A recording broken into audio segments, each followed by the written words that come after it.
Don't forget to like the video, share your thoughts or story in the comments and subscribe to our latest stories. Before I start, tell me where you are watching me from. I wonder which cities and towns will join me in this memory that will follow me for years. It started on one of those quiet, almost sleepy afternoons when the rain couldn't decide whether to pour or just tease the windows with a gentle tap. I was sorting through old papers in the library when the message came through the intercom. "Mrs. Bennet, could you please come to room 204? Mr. Harris would like to see you." For a moment, I thought it was a mistake. I hadn't spoken to Mr. Harris, my old literature teacher, in years. He wasn't even supposed to be teaching anymore. I'd heard he retired last spring. Still, hearing his name stirred something in me. Like flipping a page I thought I'd finished long ago. Room 204 hadn't changed much. The same faded posters of poets and the same faint scent of chalk dust lingered in the air.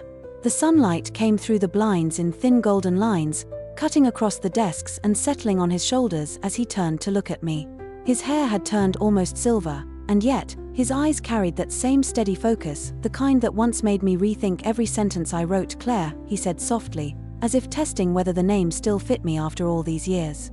"You came. I wasn't sure if you really meant me," I said, managing a small laugh.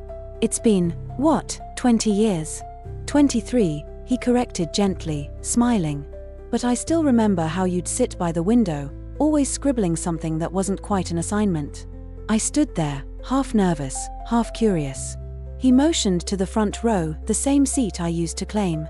My steps echoed slightly against the polished floor, and as I sat, I realized how strange it felt to be in that room again, in that same spot, except life had folded itself several times since then. He leaned on the desk, hands clasped. "I found something," he said. From his briefcase, he pulled out a thin, yellowed folder. My handwriting covered the first page, slanted and uneven. It was one of my essays, The Shape of Silence. "I kept it," he said quietly. "You wrote this during your last term here. It wasn't perfect, but it was honest. There was something in it, something I never forgot." I felt a lump in my throat. I remembered that essay. I'd written it after my mother passed away, pouring every ounce of confusion and anger into words I didn't think anyone would ever read. But he had read it, and apparently, he'd kept it. "Why now?"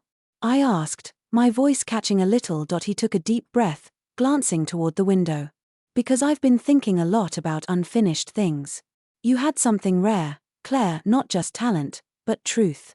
I wanted to see if you ever did anything with it." I looked down at my hands. "I didn't," I admitted. "Life happened. Marriage, kids, bills. I stopped writing. Or maybe writing stopped wanting me." He smiled sadly. "Writing never leaves. Sometimes it just waits for us to remember."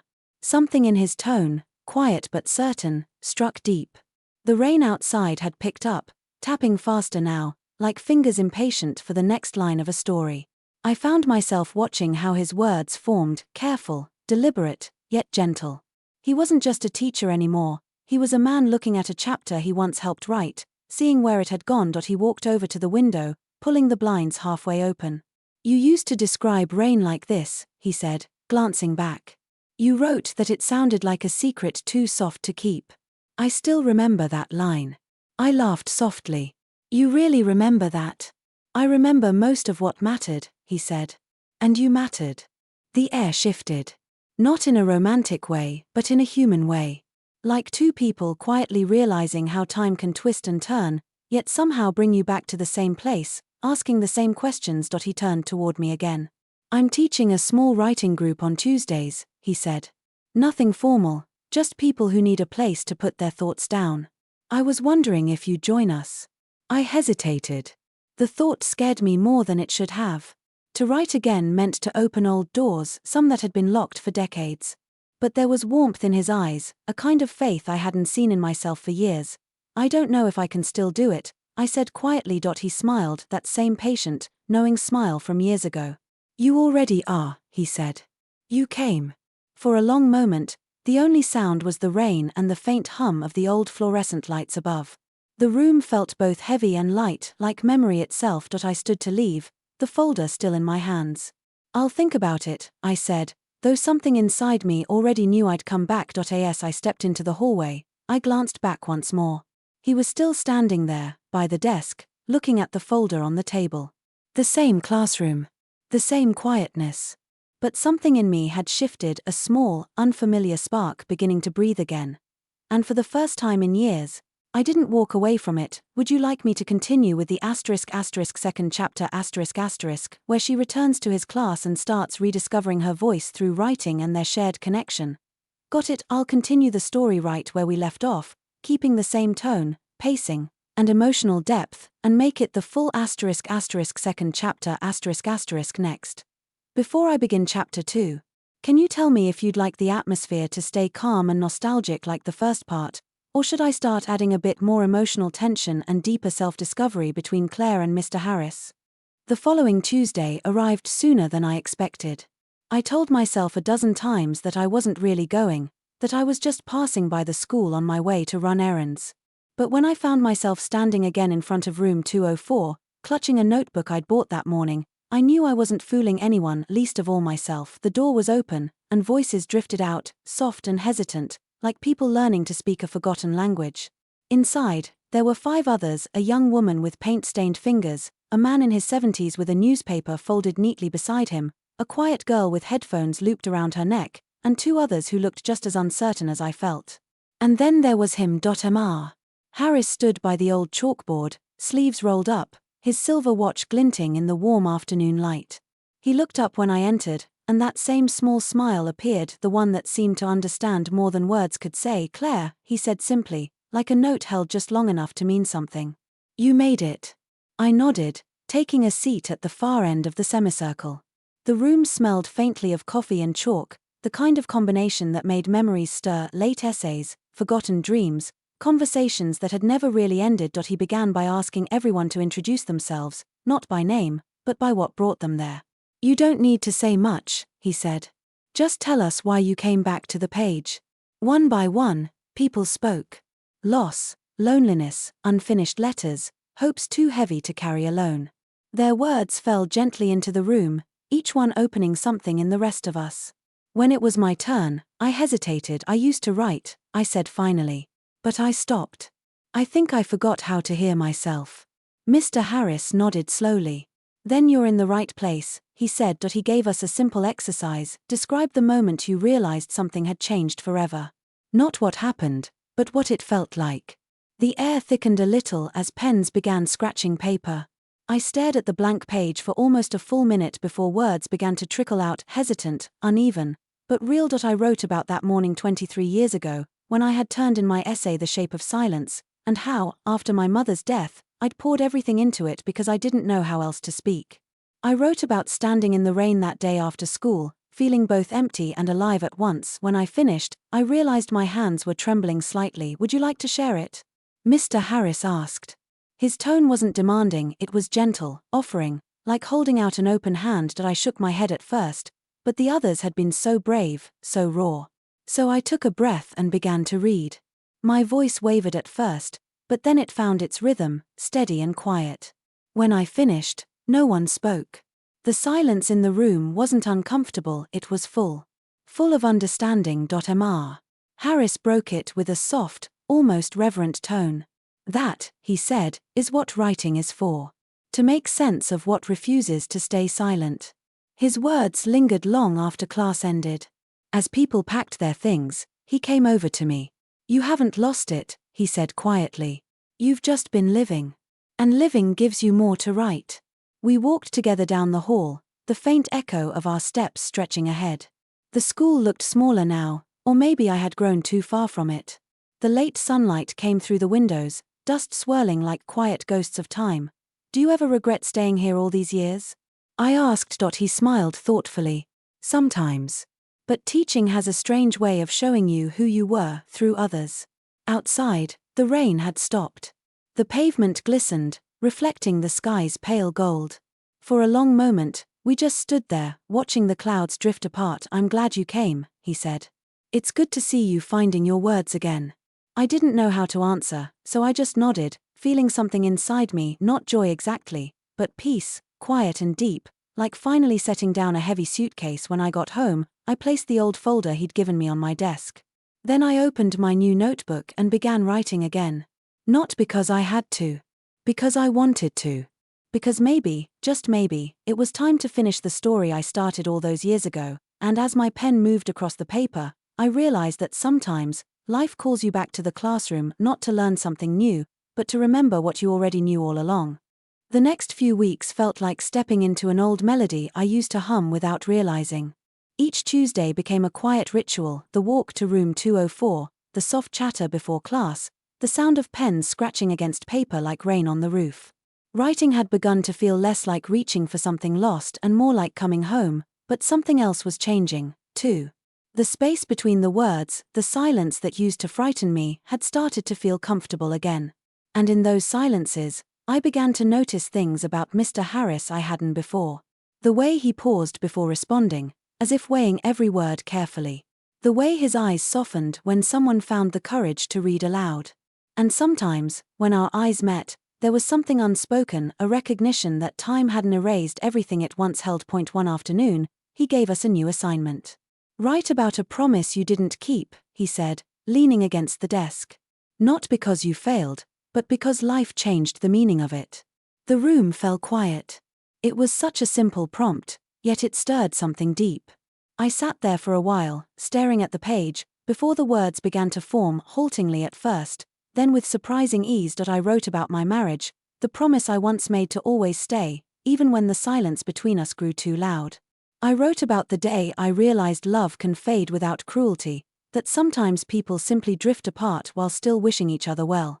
And when I looked up, I saw that he was watching me, not intrusively, but as though he could sense the storm moving behind my calm expression. After class, everyone lingered a bit longer than usual, talking in small groups.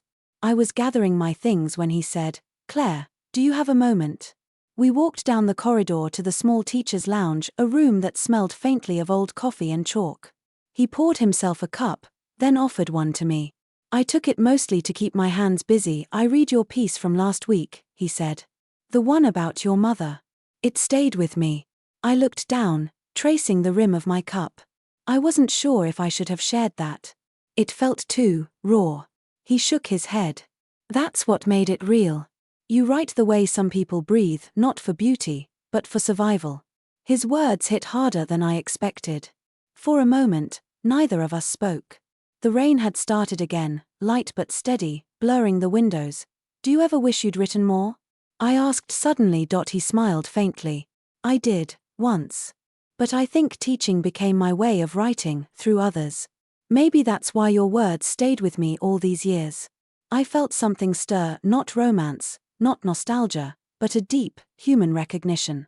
A reminder that sometimes, the people who guide us leave quiet fingerprints on our souls without ever asking for acknowledgement. He leaned back, studying me with that same thoughtful expression I remembered from my youth. "You've changed," he said softly. "There's a steadiness in you now. Back then, you were fire. Now you're light." The comment caught me off guard. "Is that a compliment?" "It's the best one I know," he said. We both laughed, the sound filling the small room and cutting through the gentle rhythm of rain.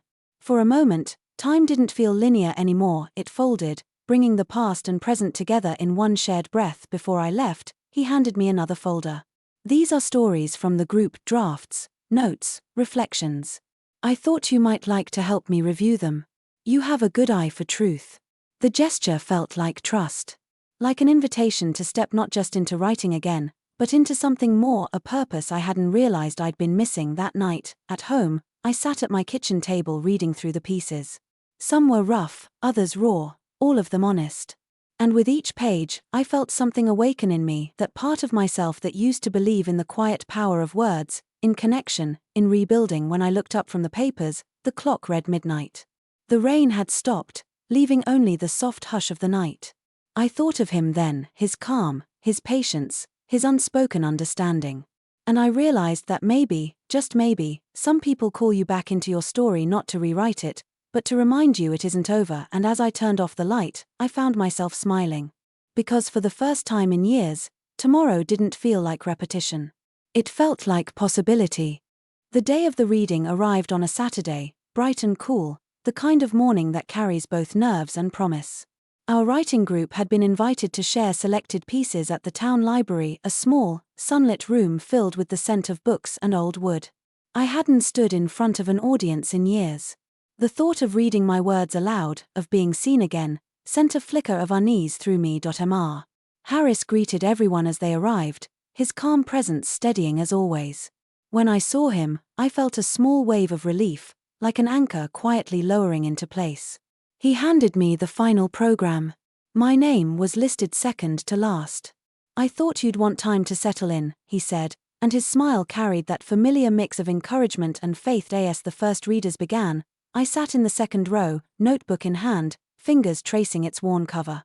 Each story that unfolded felt like a shared heartbeat, raw, imperfect, but alive.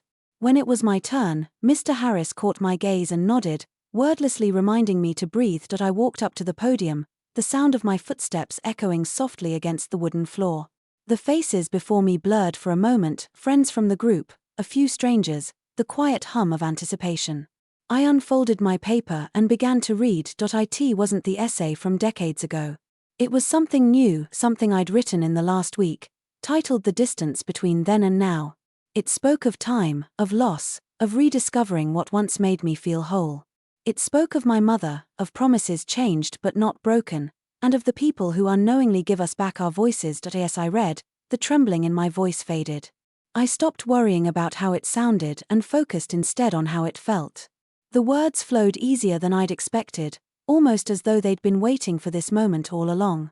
And when I finally reached the last line, a soft stillness filled the room. No clapping, not at first, just silence, deep and respectful. Then came the gentle applause, warm and sincere. When I looked up, Mr. Harris was watching me. His expression wasn't one of pride exactly, it was something deeper. Understanding. Recognition. Gratitude, maybe, for the way stories have a strange way of looping back to the beginning. After the event, people lingered, sharing tea and quiet conversations.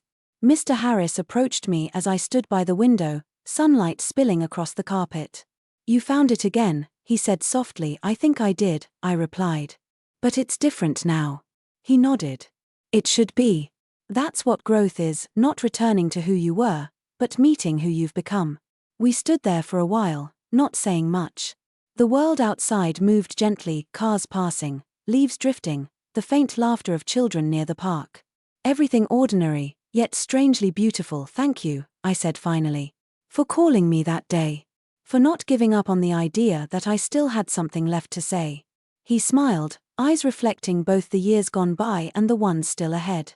Sometimes, all we need is someone to remind us that our story isn't finished yet. That evening, I walked home alone. The sun had begun to set, casting long golden streaks across the street. I thought about all the Tuesdays in room 204, the quiet courage of the group, the feeling of words returning like long-lost friends. I thought about how one unexpected invitation had changed the course of my quiet, ordinary days. When I reached my front porch, I paused before going inside. The air smelled faintly of rain and pine.